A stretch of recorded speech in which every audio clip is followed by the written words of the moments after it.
my dad took me to work when I was 12. It was part of a school project. I remember immediately walking into his place of work and I knew who was doing what, who liked who, what was going to go down in the meetings. And he was like, geez, kid, like, how do you know about all of this stuff?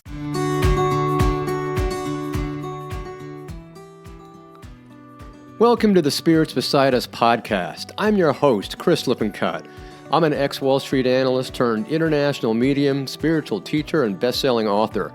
Each week we'll dive into the fascinating and uplifting arena of the non-physical world to help you deepen your understanding and spiritual connection to the unseen realm. We'll also share a behind-the-scenes look with others who've done the same and speak with experts in the field about their experiences. Pull up a seat and let's dive into these perspective-changing conversations.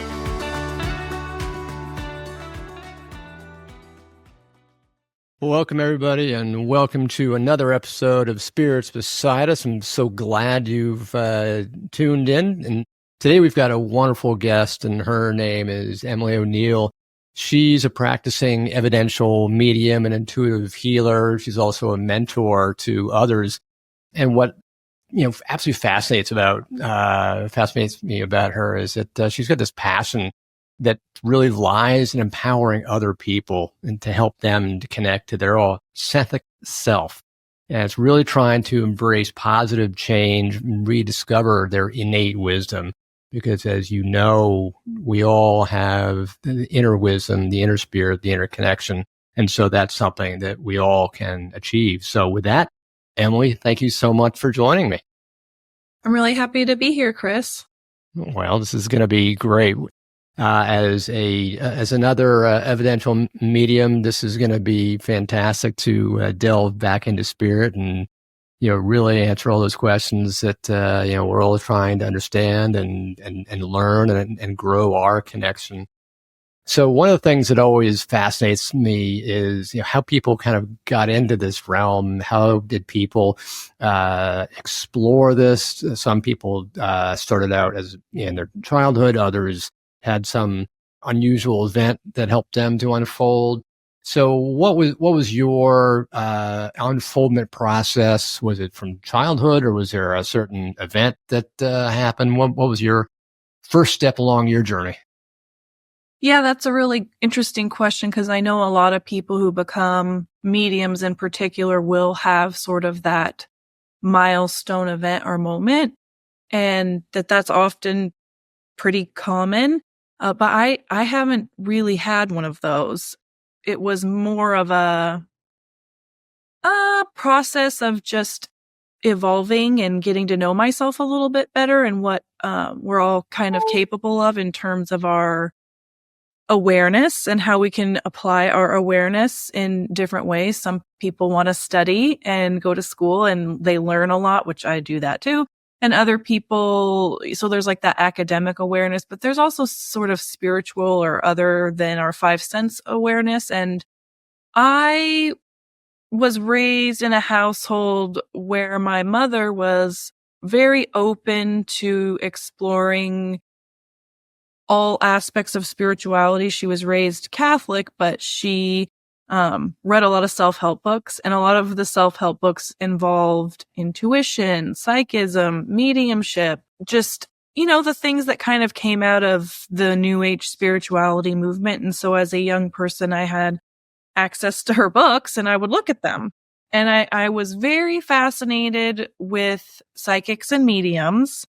I just think it's the coolest thing to be able to be a psychic and be a medium. And I didn't see myself in that way at all. But over time, I became aware, and I mean a long period of time, that I really do pick up on quite a bit, like probably more than the average person, but not having, I think those of us that dive into psychism and mediumship, we don't always have a model in our day-to-day life of people who are like, yeah, that's how you can develop this, or here's signs that you might be having an expression of, psychic awareness or mediumistic awareness. So we just kind of go through our lives thinking we're not doing anything different than anybody else. And I don't know that we really are. We're just probably more aware in some cases or in some ways. And so hindsight can be a valuable tool. And I look back now and I can see that as a kid, I was picking up on a lot of information and kind of functioning in some ways like a little adult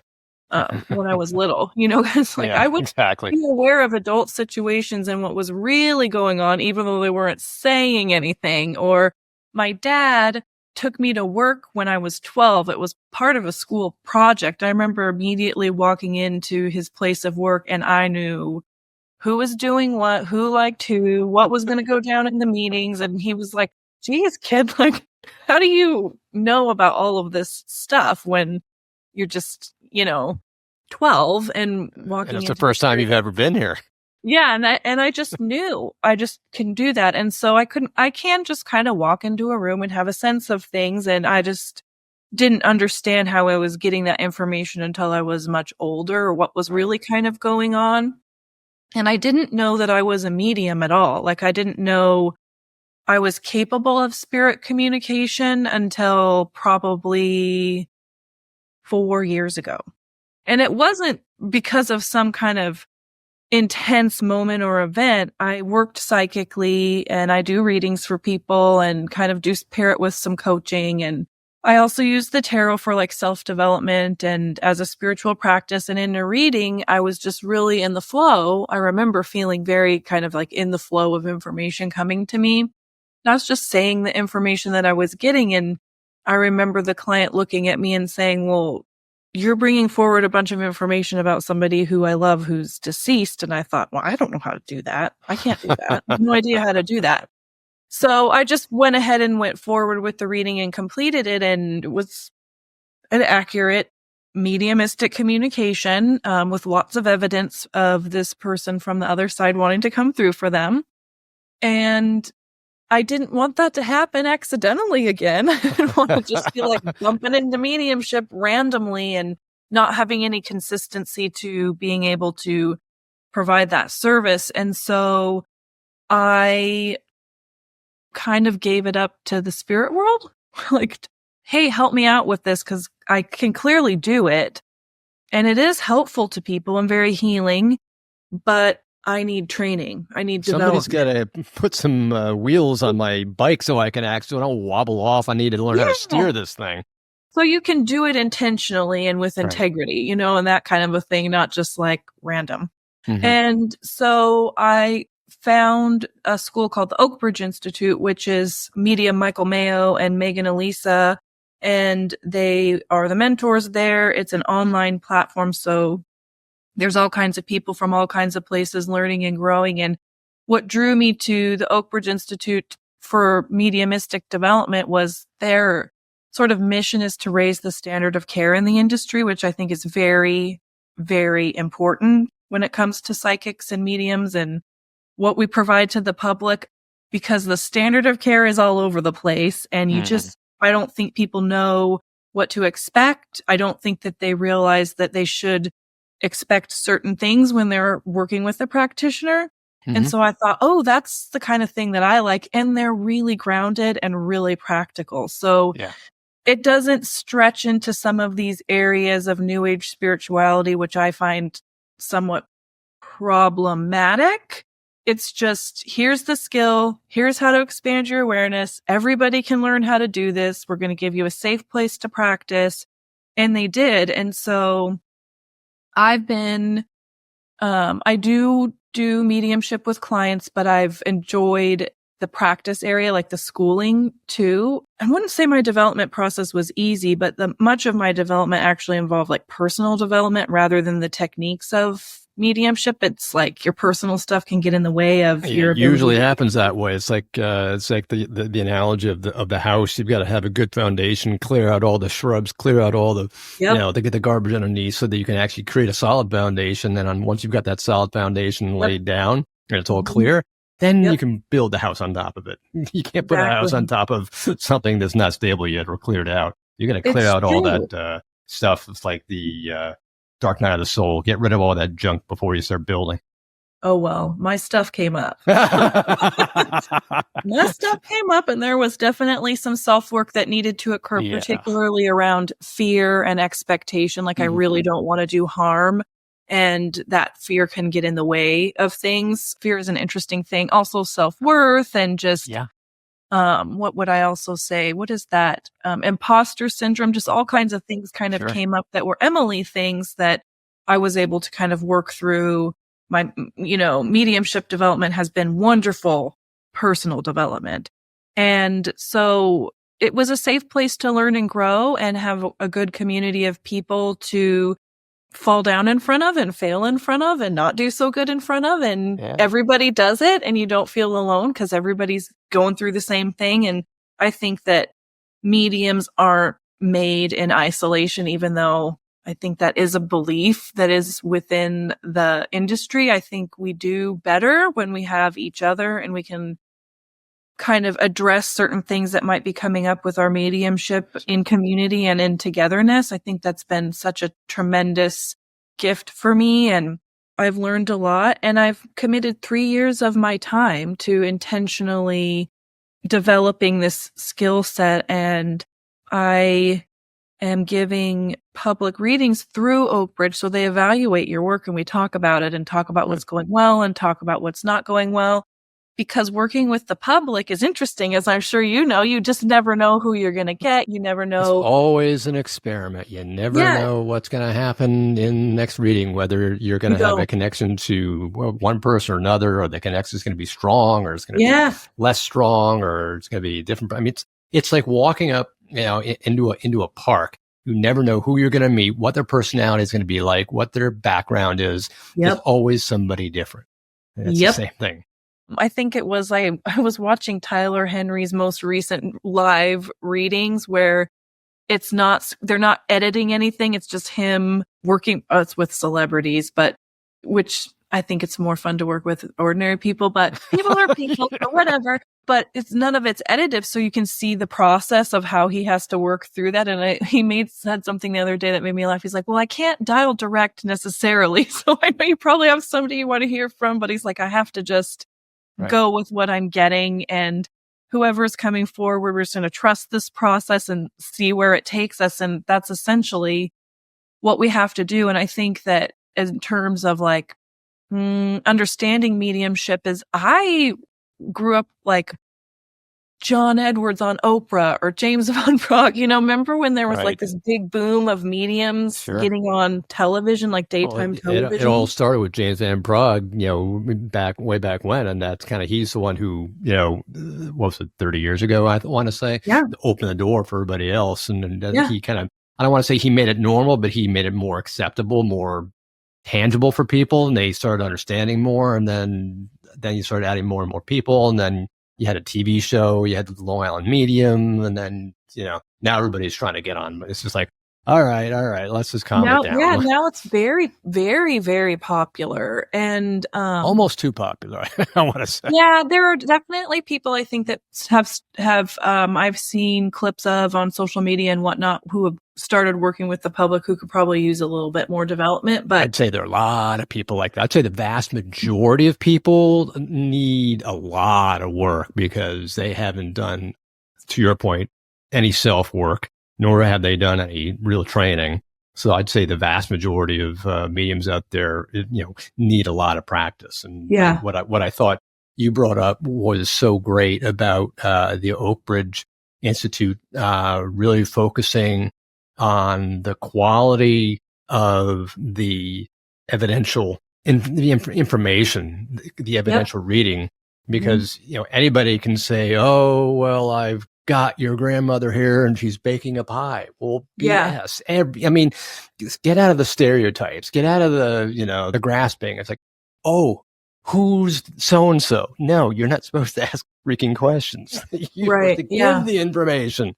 Yep. So there are a lot of people who need work, and it'd be very interesting actually if, I don't know, maybe if the Oakbridge Institute would start this, or because I know maybe on the West Coast and in your area, and perhaps journey with them, and on the East Coast and a couple other places I can think of, that are really focused on the quality of the medium. And to your point about the industry, wouldn't it be great if all of a sudden the industry of whatever you want to call it, the intuitive industry, the mediumship industry, whatever the nomenclature is, that all of a sudden there's a qualification that you have to get. I mean, certified doesn't really mean anything, but there's got to be an accepted qualification of, I don't even know how you do that, because there's got to be something that gets people to a qualified level where you say, well, you're not quite ready. And it's sort of like this, I don't know, some group of the one body that I know does it is the Arthur Findlay College in the UK.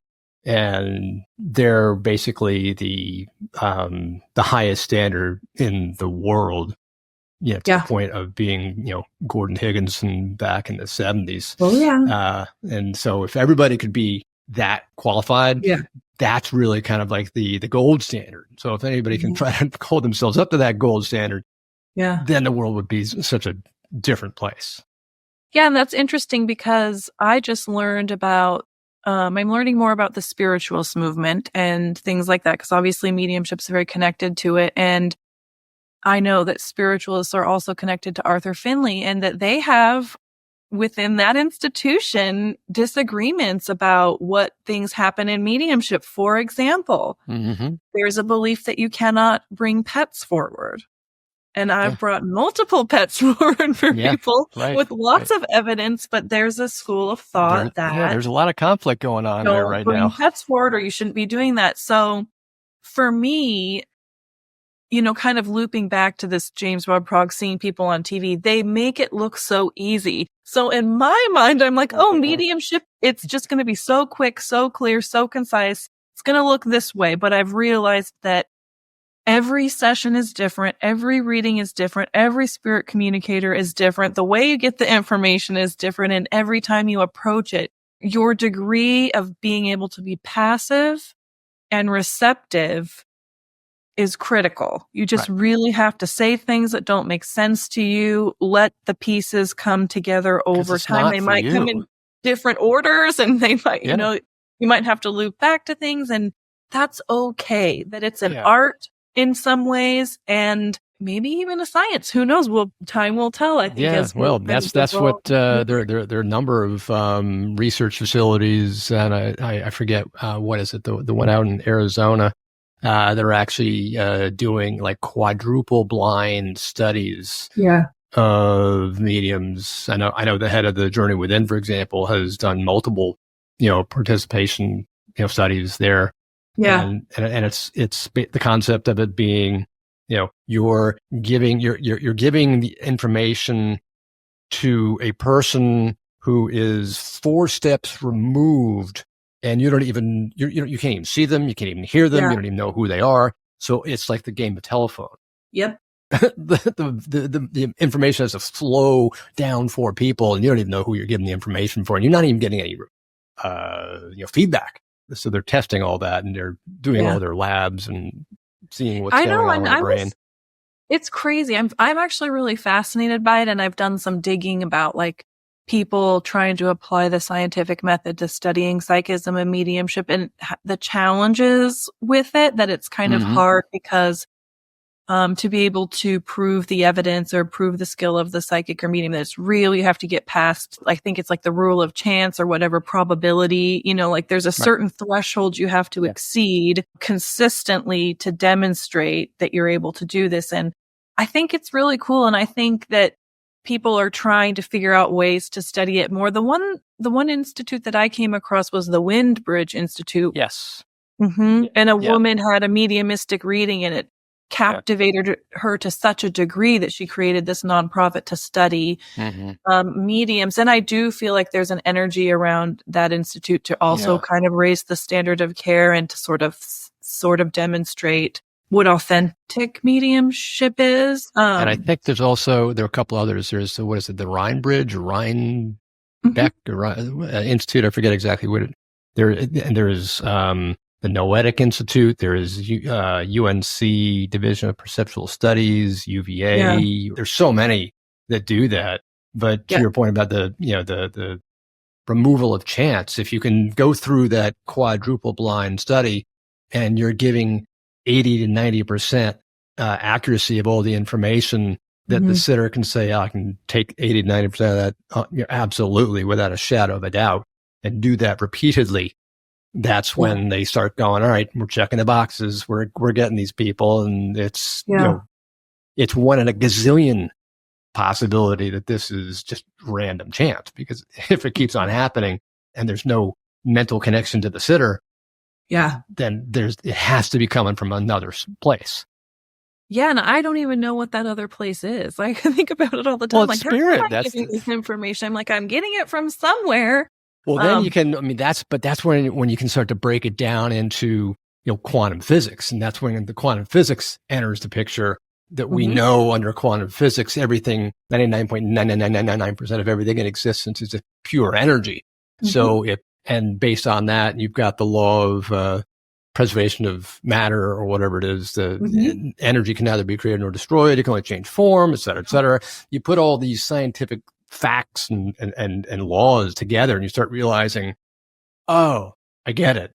Because that was the one thing that helped me, go from being a Wall Street analyst to a medium. I had to have this, some kind of tangible scientific method. It's like, although a little bit of scientific knowledge is a dangerous thing, because once I started going down the rabbit hole of quantum physics, I was doomed. Yeah, I know. I can understand some of it. Yeah, I was like, oh God, help me. but that was enough. It got me, got me across the bridge. I'm like, okay, I can grasp it now. I understand it. I know why. Because there are a lot of people that, I don't know that if it, some parts of me want to know how it works, and another part of me is fine just knowing that it does and that I can do it and I can practice it and get better at it. Yep. And I feel like there's such a spectrum in mediumship that I don't think all gets demonstrated so much in the medium, like physical mediumship, mental mediumship, trance mediumship. And that was the thing that really fascinated me, was I didn't understand or didn't know that. I didn't know that there were so many different ways that mediumship could be. I just knew the James Van Prague thing on Oprah. Like, that's what I thought was the extent of it. I'm getting to dive into this world and see, like, oh gosh, there's a lot of ways that this can manifest. And there's a lot of, and I would also say that you can have beginner's luck with psychism and mediumship. Like, you can knock it out of the park the first couple of times, but it's through intentional practice that over time, I feel we become consistent at it. And, that consistency does come, at least for me, it has come over time. Like, I feel like just now I feel pretty consistent about my psychic work because I've been doing that kind of naturally for so long. But the mediumship consistency, my first year of development, I was all over the place. Oh, sure. It really was. I was like, oh. Well, that's kind of I mean, that's exactly what happens, is that you suddenly, to your point, you suddenly get, there's these great connections. You're like, oh, wow, this is phenomenal. It's coming in so well. And you're grasping onto that feeling of, oh, this just feels fabulous. This connection is great. So your confidence it starts out really high, and your logical mind's not even involved yet. And then over time, however long, 6 months or a year or whatever, then you're starting to get used to it. And then that's when the logical mind starts to come in, because you start also playing with, okay, let me shape my connections and my readings so that it follows the practice of what I'm being taught. I'm being taught to give a reading this way. These are the points, 1, 2, 3, 4, 5, I've got to follow. And that's when your logical mind comes in and messes you up completely. And you got to start all over again. Eventually you get back up and you start doing it even better. But it's like, it's like going to the gym. You'll be working with a trainer. Trainer will have you working out, and your muscles will grow really fast for a while. But then all of a sudden you plateau, and he switches up something on you. Then you start going right back down. You're like, wait a second, I can't do these weights. Why not? Well, because he's having you do something different. And then you start going back up, and you get used to that one. And it's like this constant peak and valley, peak and valley, peak and valley. but over time you're growing better and better and better and better. Absolutely. So you just need that passion while you're in Yep. that valley. You're in that zone of confusion and darkness. You're like, and you just want to give up. So you need a passion. So what's your passion? What is it that drives you every day to continue to do this? What was it that just like makes you want to go, this is my life, this is my world, and I love it? I think it's my love of learning. I really do love learning new things, learning about the world, learning about myself. It's a never ending thing. So my passion is learning new things and growing as a person and helping other people to do that, however they want to go about doing that. And through my love of learning, I have discovered that chaos or that plateau or that backslide that we experience sometimes when we are learning something new is part of the process. Yeah. It usually precedes a huge growth moment. And so I remind myself that when I'm in those moments, I remind people that I work with of that when they're in those moments that this feels terrible and hard and difficult, but it's just part of the levels of learning. It really actually genuinely is. I spent a lot of time volunteering in the local school system with kids, helping them do math and do reading. And I saw it there. So you see it everywhere where they'll be learning and growing and kind of go, it seems like, okay, everybody's taking up. And then there's a little bit of a like, I've lost it. I don't know what I'm doing. I'm confused. And it's part of life. And it's actually genuinely, truly, if you look at the levels of learning isn't a phrase that I came up with. It's something you can look into and research. And within that, you'll see the chaos state or that plateau state. And I feel like I have a consistent practice, and it is a practice. So some days I'm better at it than others, of learning to accept things for what they are as they are in any given moment. It's not a rolling over or giving up. It's not a hopelessness or helplessness. It's just sort of meet the moment for what it is, accept it for what it is, because moment to moment things evolve and change. And I don't have to push as hard as I think I do. Time tends many things, and patience truly is a virtue. So Yeah. I try to cultivate practices around those things. Yeah, I would say you hit on a couple of things that are interesting. Not only patience, but self-love. You've got to be patient with yourself, and you've got to give yourself some self-love and sort of say, you're expanding, you're growing, you're learning, and okay, it's okay to, have a couple of stumbles here and there. Just know that you're going to, just like in life, move on, and maybe you'll scrape a knee, but it'll heal and it'll grow over time. It's so fascinating because some people just, they fall down and they or for some reason, I know it happens to me sometimes. I'll get so frustrated that, it just seems like you're sliding for a couple of weeks, and Yeah. you're like, oh no, I've completely lost it. I give up. And Yep. all of a sudden you're at that point where you think it's complete 100% gone. You're like, forget it. I'm going to go somewhere else and do something. It's at that moment you think you want to give up, when spirit comes back and you have the most amazing reading of your life. And Yes. you're just like, holy smokes, that was Yep. amazing. And then you're going right back up the hill, and you just never want to stop again.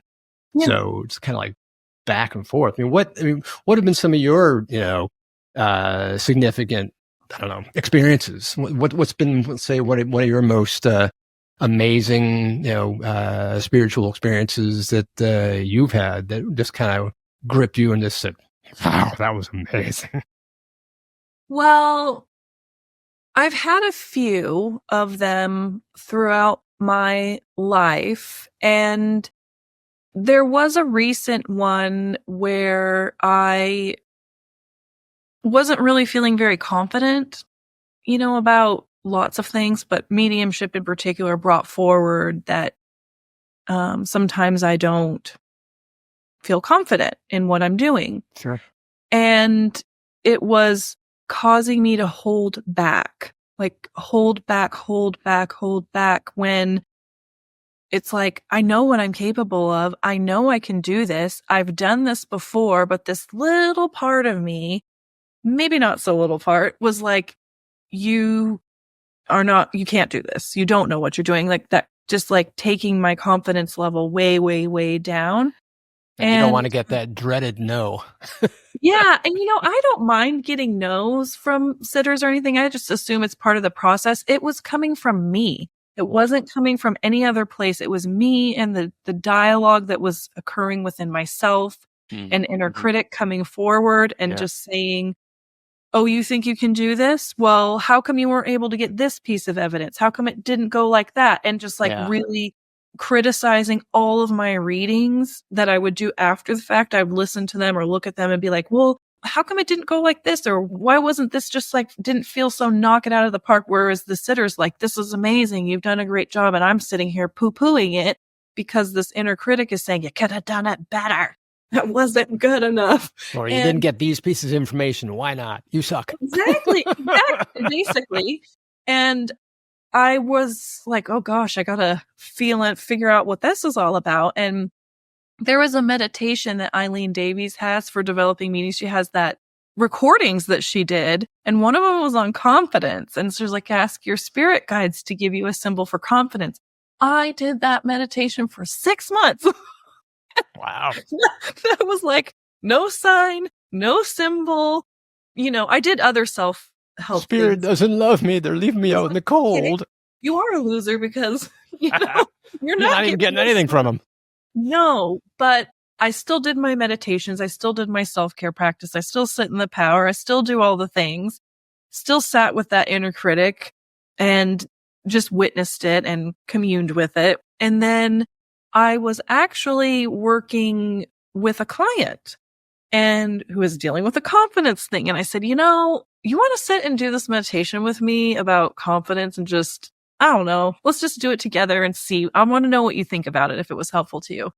Well, when I was in meditation with her, that's when my spirit communicators came forward and they did give me my sort of the sensations of that feeling of confidence and that feeling and how to sort of let it bloom within me at any time, like how I could find it.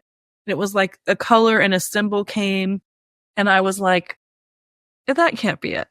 Even though it was a remarkable experience and the moment finally came, can you believe that I did that? It was like, you're still criticizing what Spirit's giving you. You need to give me something better than that, because the feeling was the blossoming of like a red rose in my heart center, like through my solar plexus to my heart. And I could feel that bright red confidence, bold color blooming in there. Like, it's here. It's right within you. You can find this anytime you want. And I was like, no, that can't be it. Red roses, red confidence, too obvious. So yeah, right, exactly. It's just good about my day. It's like saying, okay, come on, Spirit, if you're going to give me a symbol, give me something grandiose, and then you find a feather in front of you, you're like, oh, come on, can you do better than a feather? Really? Exactly. I know. And I was like, okay. But then I have a tarot deck, and I use it for my, spiritual practice to set intention and give me some things to meditate on or journal with. And I was shuffling the deck, and guess what card I pulled? The red rose. And I was like, okay, fine. But then I still didn't believe it. And I have a red rose in my yard, and I had just pruned it. It didn't have buds or blossoms on it that I saw. Maybe there must have been a tiny one hiding, but I had to prune it back like you do when roses are done blooming, because I love my roses and I do take good care of them. Oh, very important. And I thought, okay. And it was a late summer. So I thought, oh, this rose won't have any more blossoms. And then I went out there on the very first day I had to do my public readings through Oak Bridge, which I wanted to do a good job. And I was like, oh, God, I could use that red rose of confidence today. And I walked out into the yard and was just sort of meditating. And guess what?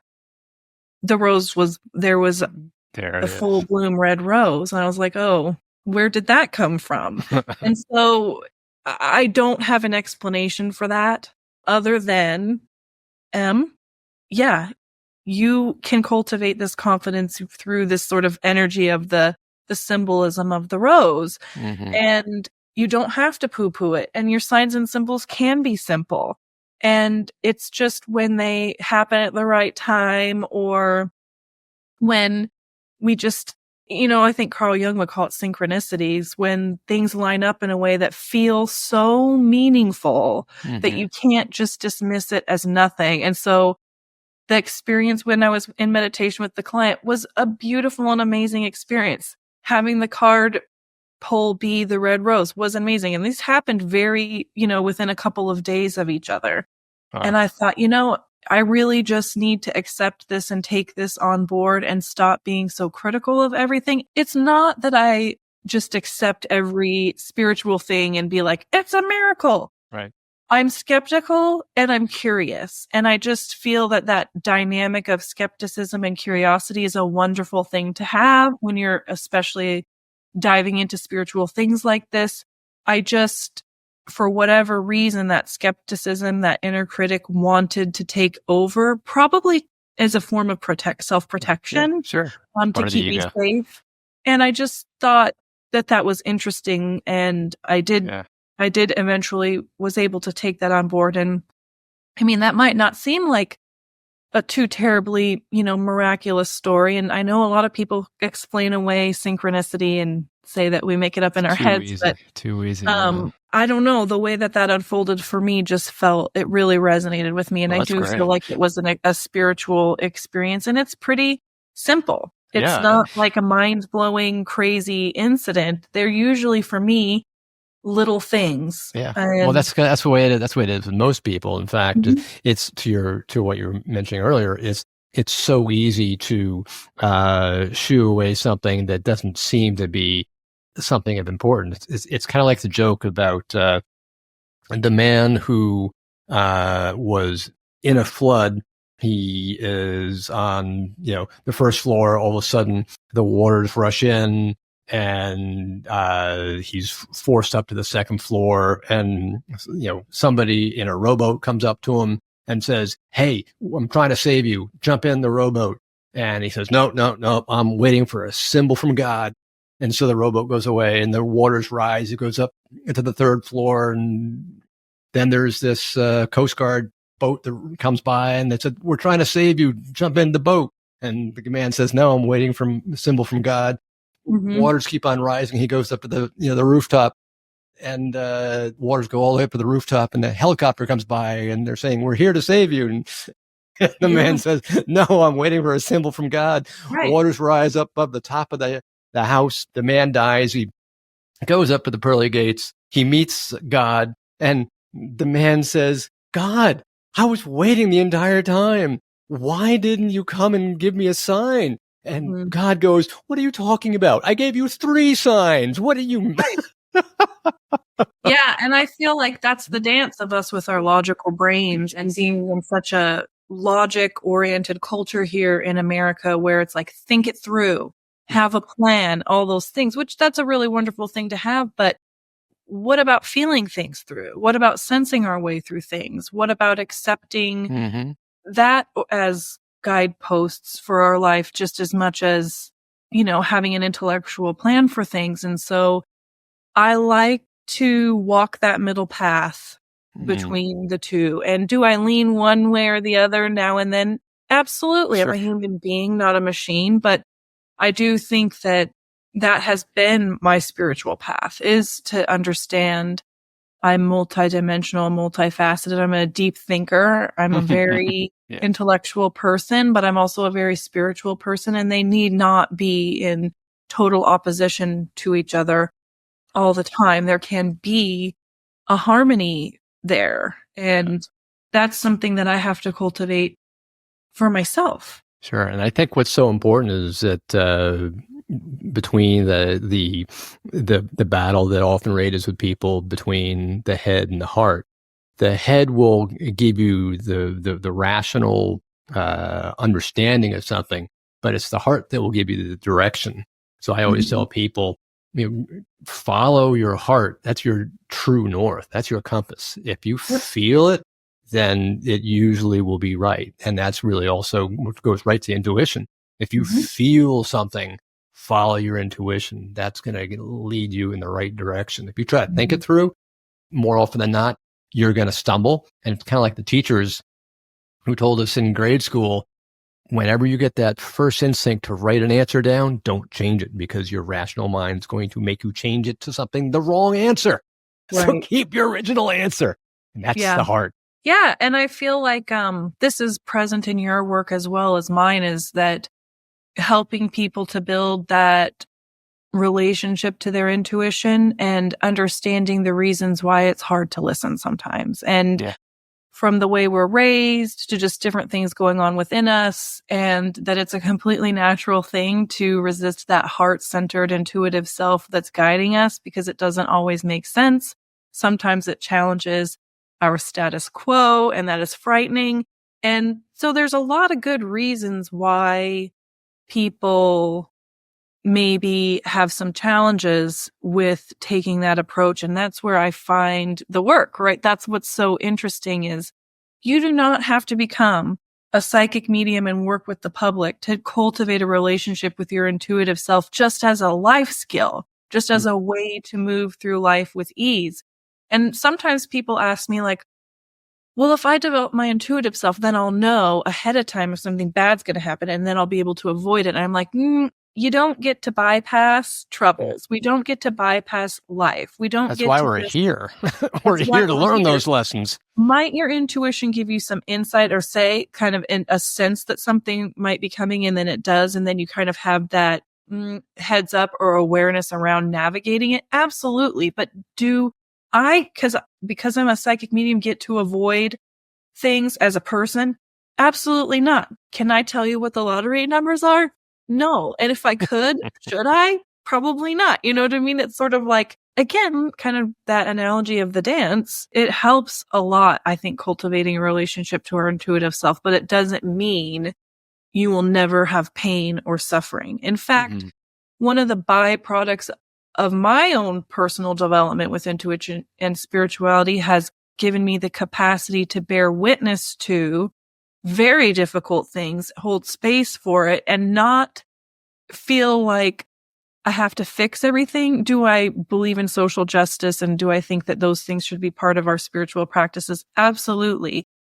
But do I think that I want to take mindful action with that, if that makes sense. So Yeah. Yeah. sometimes listening, bearing witness, watching like we are in the world today right now with everything that's going on with hurricanes, war, genocide, like we're bearing witness, right?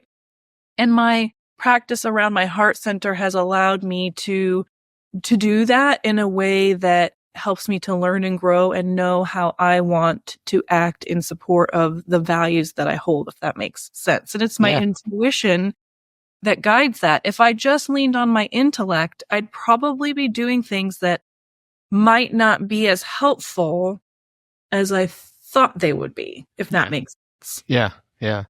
How have you? I'm curious because as mediums we connect with spirit people who are no longer in the physical existence. How have you found that connecting with loved ones in spirit is changing not only your perspective, but how do you feel that even for the recipients and for everybody who's becoming more aware that perhaps there is this area, this space called the spirit world. How do you think it's changing people's perspectives on their own life as they start to realize there's something more to what we can see? I do feel that love is a great communicator. So I usually open my heart to love, and then that's how I connect to the spirit world and how they will come forward, and that the intention around that is healing and love and understanding that love never dies, your memories never die, that things carry on. They carry on and carry forward and backwards in time, that we are the result of the love of thousands, to borrow from Linda Hogan's work. And that comes from our ancestors, and it comes from the people that we've never met in the spirit world sometimes too. And I feel like people are complicated. And this was this interesting thing that mediumship has taught me, because I have people in the spirit world who did terrible things in life, who are not very good people, who I do not want to hear from. I don't want to hear from them. And I think other people might have that feeling too, like, oh God, I'd never go to a medium because I do not want to hear from so-and-so because I don't like them. And fair enough, spirit's intelligent. And I don't know if you've experienced this, but I've never experienced spirit bringing forward anybody that a sitter didn't really want to hear from if it was like dangerous or it's wouldn't all be intentional. helpful. It's all intentionality. That's what Yep. it's all about. Yeah. I've never had that happen. And spirit communicators have taught me a lot about how complicated people are, if that makes sense. And that everything is kind of gray. It's not, and nothing is really as black and white as we might think it is. And that when they do come forward, obviously in some cases, especially if someone's really in grief, there'll be a lot of love, a lot of evidence, a lot of you're going to be okay, I'm with you kind of messaging. But in readings where there's more nuance, and I just had this happen, where I had a sitter who the family dynamics were complicated. And a spirit communicator who I had for the sitter knew that and was able to talk about things that happened in childhood, things that were going on in the sitter's life, of course, we validated who it was, right, and talking about how that impacted their life. And in spirit, they could see that in a way that they couldn't when they were in life. And that was very, very healing for the sitter to hear that from this spirit communicator. I was like, oh, so spirit communications aren't just all like, oh, I love you, that kind of stuff. They're very nuanced. They can be very dynamic. And I've recognized like, oh, well, that's because people are complicated. And even when we die, I do believe that we process our life and we understand what we gave to this world and to others and to ourselves. And that insight becomes wisdom that can be shared with those of us that are still here. Sure. And I think that's really cool. Yeah. I think that's really, really neat. And so I just feel I'm always learning from spirit. I'm always learning from being able to work with the public. And I just feel a tremendous amount of gratitude to be in service to spirit in a way. Like it's not me. I'm just opening my awareness and giving the message. Have I had to train to be able to do that ethically and evidentially? Yes. Sure. So my training allows me to be that medium or the conduit for that communication. And my intention is for that to be as pure and true and authentic as possible and to get out of the way. Yeah, exactly. That's what you got to do. I mean, as much as I can. Yeah, to your point, it's like, we mediums are nothing but the instrument for spirit to use. We are the relay station, the voice box, if you will, that spirit can use to relay their messages of whatever it is they want to say, whether it's love, healing, forgiveness, apology, et cetera, et cetera. And, that just reminds me of a while back, I had a reading where, readers don't necessarily want to hear from certain people. Sometimes they do, sometimes they don't, or maybe they've got mixed feelings about who they want to, they're like, well, I kind of want to get dad, but I don't want to get dad. And right.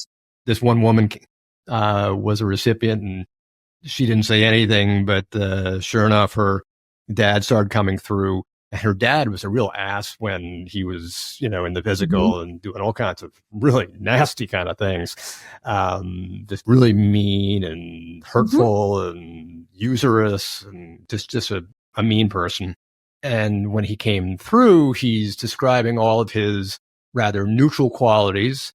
And pretty soon we're identifying who it is. And then his qualities of his not so nice things and some of the things that he used to do that were pretty crappy, he started revealing, and the recipients was going, oh God, yeah. But then that was his way of describing who he was. And you could see that it was like, okay, remember me, that's what I was, but here's what I want to tell you now. Yep. And all of a sudden you could feel the shift. Yep. And all of a sudden he goes to the point where, hey, listen, I'm so sorry about those crappy things. And he goes on to this long-winded way of saying, I should have done this. I should have done that. I should have done the other thing. And, Yeah. all these ways of saying, I'm sorry. And at that point, the sitter just absolutely just like melts because she's like, I've been waiting for my father to hear, to say that for, a decade or something like that. And she said, we've been wanting him, but he refused to say it. And it's only now that he's saying, I'm sorry for all the crappy things I did. So it's like that, it's that duality of, I don't want to hear from him because I know he's such an ass, but I do want to hear from him on one small chance that maybe he might say, I'm sorry I did all this. So it's like that duality, and he came through and it was so healing. And that's kind of what, as I was saying before, we're all instruments, and that healing energy goes right to the recipient, but we get that little residual healing ourselves, and it feels so good. I can feel the healing like in my whole body when that thing's like happen. And I always tell like people who are going to get a reading, if you're ready to hear from them, they're ready to talk to you. You know what I mean? And like spirit is intelligent. You're never going to be pushed to a place that you're uncomfortable with or anything like that. And yeah, I've just experienced that over and over again. And I had somebody that died who I was in a long-term relationship with, and he just died in his sleep one day. It was a really strange death. And we hadn't been in communication. And right after his passing, things would happen on my radio because he was a heavy metal drummer and a musician, and he liked like hair metal. I don't listen to that, but I have some of it on my phone because we were together, like somehow that ended up on my phone, and it never comes on. And of course he dies, and then it's like one of his songs after his songs. And I'm like, go away. Like, I'm so mad at you. And he did go away. He did. Like, he kind of left me alone. I'm they like, will listen to you. Yeah. Cause I feel like he wanted to make amends and like be a helper to me, cause we shared a cat, and he did actually help me with the cat when I had to put the cat to sleep. And that's actually a pretty miraculous story. But I told him go away, and he did. And then finally, when I came to a place of healing and neutral about that partnership, that really wasn't much of a partnership, to be honest, then I allowed him to come through. Like, I was like, okay, you can come around now. And he does. And he actually helps me out a lot with different things. And we have a very different dynamic than we would have ever had if he were still alive today. And so I think that's another interesting thing about spirit is your relationship with people in life is kind of one thing, and then people might pass and the relationship can continue, and then it can evolve if you're open to it and when you're ready for that. And in a healthy kind of grounded way, and with healthy grounded practitioners, pretty wonderful things can happen, but you actually don't need a medium to communicate with people that are it's so many times spirits come through one and said that, and there was one time I can specifically remember where I heard their voice, and I'm like, and I burst into laughter, and the recipient's like, what? I'm like, okay, I just have to pass on to you exactly what I heard. And she's like, what? I'm like, you don't need no stinking medium. I can hear every word you say. You just talk to me and I'll get right back to you. And the two of us were cackling with laughter because that was his personality. And they say that all the time because spirit can hear us. They can feel us. They know everything that we're doing.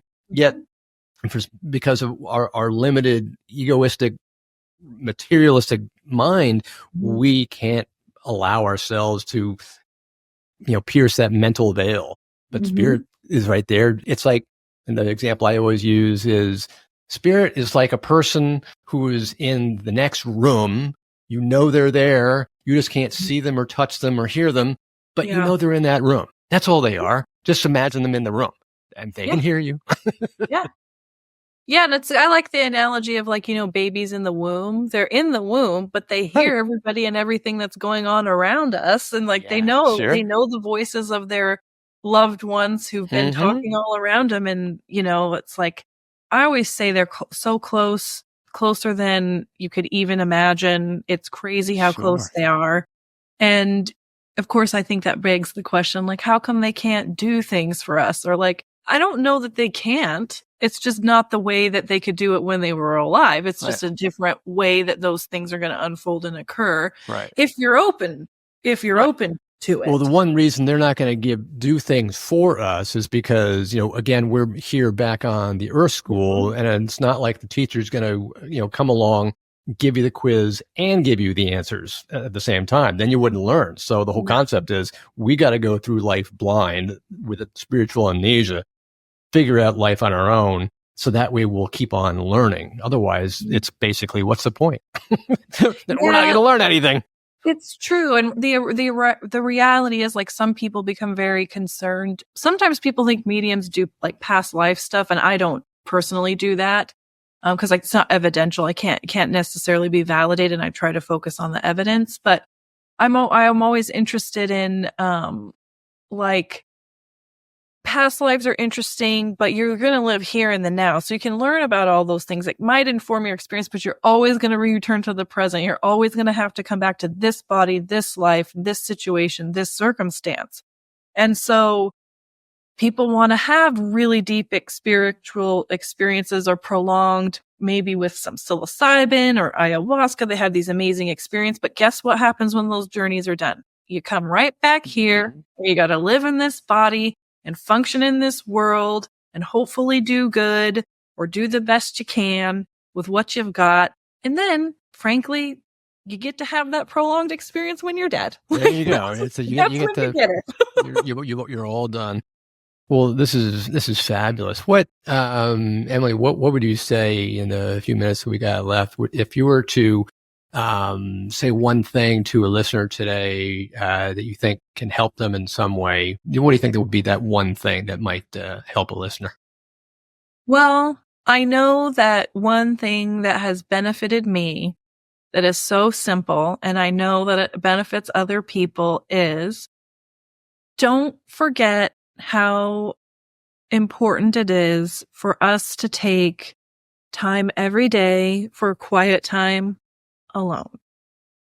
No phone, no nothing. Just have a little quiet time alone. Sit in a chair, look out the window, let yourself just be for maybe 10 minutes. If that's all you can do, that's great. Because I do think cultivating that quiet time alone and that stillness can bring something really magical to our awareness and to our lives. And I know that it sounds so simple, but there's a reason so many spiritual practices, ancient spiritual practices, talk about meditation or quiet time, stilling the mind, and not being on that hamster wheel of thought 24/7. Yeah. So I would say cultivating a practice of consistent, even if it's only 10 minutes a day, still quiet time where you don't have to do anything. You don't have to solve any problems. You just get to be. Just be here now. Mm-hmm. Exactly. Well, that's great. So I think a lot of people could take something away from that and use that in their life to help them not only quiet themselves, but also allow themselves to expand, and it's really allow themselves to separate from all the machinations and the ruminations that are constantly going on in their minds. Well, great. Well, Emily, thank you so much for joining the show today. It was wonderful having you on. How can people connect with you? They can find me at my website, which is bloomingwand.com. Great. Well, super. Well, Emily, thank you so much for coming on. It was a pleasure. Thank you. Well, everybody, thank you for tuning in to another episode of Spirits Beside Us. I'm so glad that you joined us. Hope you gathered loads of information from everything we were talking about today. And if you have any questions or you have ideas that you have, or you have things you'd like to hear from or people like to see, by all means, write in, let us know. Also, like and subscribe. That way you'll never miss an episode. So you always get one that drops in. So that's always an important thing. And find everything in the show notes, all the good connections, Emily's link, and it's all of her background. So that'll be great. So This is enough for another episode. So this is Chris signing off. I'm sending you love and light, and I will see you next Wednesday. Thanks for everybody for tuning in. Bye for now. I hope you enjoyed this episode of Spirits Beside Us. Make sure you head over to the show notes for all the links and information on this week's episode. You can check it out at spiritsbesideus.com. If you love this episode as much as I did, head over to rate and subscribe so you never miss an episode. Also, if you're looking for a community of spiritual seekers like yourself, make sure you join my Facebook page, Spirits Beside Us Podcast on Facebook. This is Chris signing off, sending you love and light. I can't wait to connect with you again on Wednesday.